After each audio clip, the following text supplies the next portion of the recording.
One guy failed a test so badly that 20 million people died. That's not hyperbole. In the 1800s, a Chinese man named Hong Xiuquan bombed the Imperial Civil Service exam 4 times, had a complete mental breakdown, and accidentally started one of the deadliest wars in human history. Here's how failing a test turned into one of the most catastrophic conflicts you've never heard of. Let's set the stage. It's 1814 in southern China, and Hong Xiuquan is born into a poor Hakka farming family in Guangdong province. The kid's actually pretty gifted, but his parents are broke, so at 14 he has to drop out of school. His family scrapes together what little money they have because they've got this dream. If Hong can pass the imperial examinations, he'll become a government official, and the whole family will be set for life. Small problem. These exams are absolutely brutal. We're talking about a system where thousands of students compete for maybe a handful of spots. The failure rate is astronomical, and the social stigma of failing is crushing. But Hong's family believes in him. They make real sacrifices to keep him studying while he works as a village schoolmaster to support himself. In 1828, when Hong is just 14, he takes his first shot at the exams in Guangzhou. He fails. No big deal, right? Lots of people fail the first time. He tries again, fails, and again, fails. By 1843, Hong has now failed this exam 4 times over 15 years. 15 years of studying Confucian texts, memorizing classical poetry, and preparing essays, all for nothing.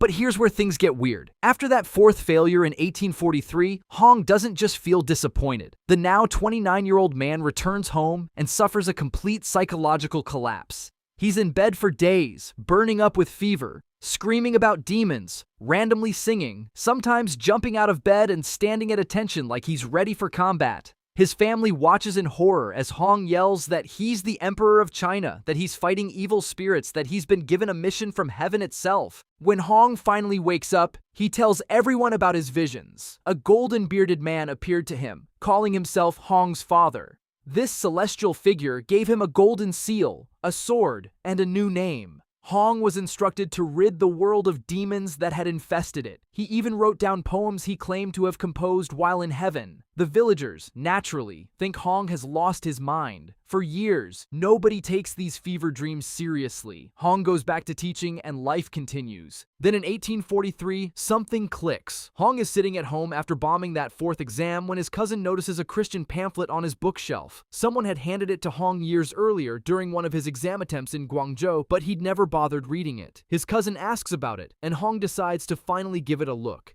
His mind explodes. Everything from his fever dreams suddenly makes sense. That golden-bearded father figure, obviously God, the older brother in his visions, Jesus Christ. And Hong himself, he's Jesus' younger brother, sent to Earth with a divine mission. The demons he was supposed to fight, those are the false religions corrupting China, specifically Buddhism and Confucianism. The very same Confucian system that rejected him 4 times now became, in his mind, a demonic force he was destined to destroy. You're probably thinking this sounds like the rambling of someone who desperately needed therapy, not a religious revolution. And you'd be right. But here's what makes this terrifying. Hong wasn't alone. His interpretation of Christianity, mixed with traditional Chinese beliefs and a heavy dose of social justice messaging, actually resonated with people. Hong and his associate Feng Yunshan start the God-worshipping society, spreading this new fusion religion throughout southern China. They're preaching about communal property, land reform, and equality for women. They're telling poor farmers and miners that the foreign Manchu rulers are illegitimate. They're promising a heavenly kingdom on earth where everyone shares resources fairly. For peasants dealing with famine, corruption, and oppression, this message hits different. The movement grows fast. We're talking about a ragged group of a few thousand believers transforming into over 1 million disciplined, fanatically loyal soldiers. They organize into separate military divisions for men and women. They ban opium, tobacco, and alcohol. They implement radical reforms that include abolishing prostitution and giving women equal rights, which is absolutely wild for the 1850s. In January 1851, Hong decides it's time. He organizes his followers into a rebel army and absolutely destroys the Qing forces at a place called Jintian. This isn't just a small skirmish. This is the beginning of the Taiping Rebellion, and Hong declares himself the heavenly king of the heavenly kingdom of peace. No pressure or anything. By March 1853, just 2 years later, Hong's army captures Nanjing, one of China's most important cities, and declares it the heavenly capital. Millions of people now live under Taiping control, where Hong's revolutionary reforms are actually being implemented. The rebellion controls massive territory across southeastern China. By the late 1850s, they hold over a third of the entire country. And remember, this all started because one guy couldn't pass a test. But the scale of what's coming next is almost impossible to comprehend. The Qing dynasty looks at this situation and realizes they're in serious trouble. A third of China is no longer under their control, and this self-proclaimed younger brother of Jesus is running a functioning government with a massive army. They throw everything they have at the problem. But here's where it gets messy. Hong, now sitting comfortably in his palace in Nanjing, starts acting less like a divine revolutionary and more like a paranoid dictator. Power does weird things to people, especially people who already think they're related to Jesus. He becomes increasingly suspicious of his fellow Taiping leaders, particularly Yang Shuqing, who's been instrumental in their military success. In 1856, Hong decides Yang is getting too powerful and engineers his assassination. This isn't a clean, quiet removal either. The purge spirals out of control, and suddenly Hong's killing other Taiping leaders too. When you start murdering the people who helped you conquer a third of China, your rebellion tends to lose momentum. The internal conflicts weaken the movement significantly, but the war grinds on for years. Cities are besieged, armies clash, and the death toll climbs higher and higher. The Qing government eventually gets help from foreign powers who are nervous about this Christianish revolutionary movement destabilizing their trading partner.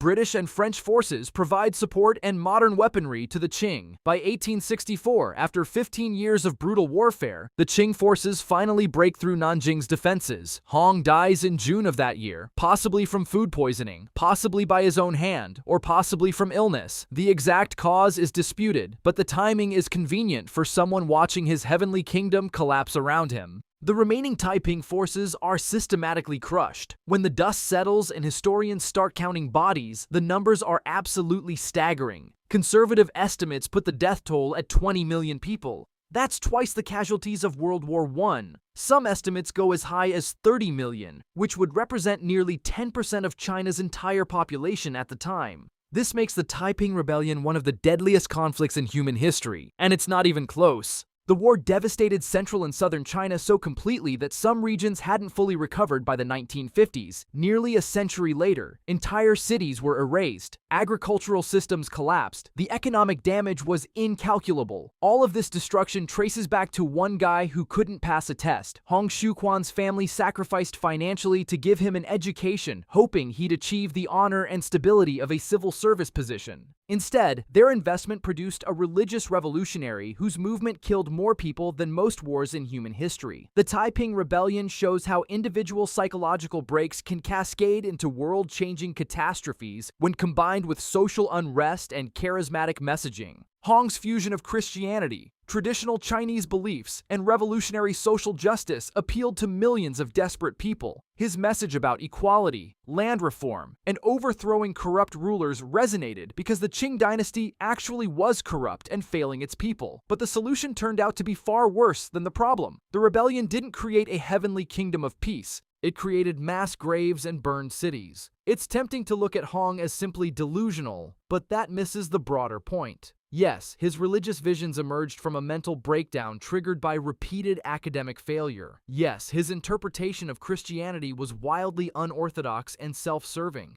But millions of people followed him because the existing system had failed them so completely that even this seemed like a better option. One failed test created a domino effect that reshaped an entire nation and killed a generation. Hong's story isn't just about academic pressure or religious delusion. It's about what happens when personal failure meets systemic corruption and millions of desperate people looking for literally anyone who promises change. The scariest part? The conditions that made the Taiping Rebellion possible weren't unique to 1850s China. Massive inequality, corrupt institutions, and populations desperate enough to follow charismatic leaders promising heaven on earth show up throughout history. Hong Xiuquan just happened to be the right kind of unhinged at exactly the wrong moment. His heavenly kingdom became a graveyard, his divine mission became mass destruction, and his response to academic failure became a textbook example of how not to handle rejection. 20 million people paid the price for one man's inability to cope with being told no.